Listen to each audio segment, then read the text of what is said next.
ఈయన ఎవరో తెలుసు కదా, అందరికీ పరిచయమే. సర్ ఆర్థర్ కాటన్ అనమాట. అంటే మన ధవళేశ్వరం దగ్గర గోదావరి మీద బ్రిడ్జి కట్టిన వ్యక్తి ఎవరంటే సర్ ఆర్థర్ కాటన్. బ్రిటిషర్ల కాలంలో గోదావరి మీద బ్రిడ్జి కట్టి అసలు గోదావరి జిల్లాని సస్యశ్యామలం చేసి అసలు మన దేశంలోనే మన రాష్ట్రానికి ఎంతో సేవ చేసిన వారు ఎవరంటే, బ్రిటిషర్లు అయ్యుండి కూడా మన ఆంధ్రప్రదేశ్ సస్యశ్యామలం చేసింది ఎవరంటే ఈయన సర్ ఆర్థర్ కాటన్. అసలు ఈ బ్రిడ్జి ద్వారానే అసలు గోదావరి జిల్లాలకు ఎటకారం. మామూలుగా ఎటకారం అంటే గోదావరి జిల్లాలో చాలా ఎక్కువ అని అంటారు కదా. ఎటకారమైన మమకారమైన ఏదైనా గోదావరి జిల్లాకి ఎక్కువ అంటారు కదా. కారణం ఏంటంటే ఈ బ్రిడ్జి వల్ల.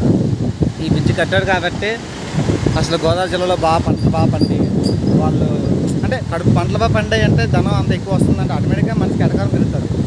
అలా కారణం ఎవరు అంటే సర్ ఆర్థర్ కాటన్. అసలు ఈయన వల్ల మన దేశం మన రాష్ట్రం ఎక్కడికో వెళ్ళింది అసలు. అంటే వరి పండించడంలోనైనా వ్యవసాయం పండించడంలోనైనా నిజంగా ఒక గ్రేట్ రికార్డ్ అసలు. నిజంగా మనం థ్యాంక్స్ కూడా చెప్పాలి అసలు.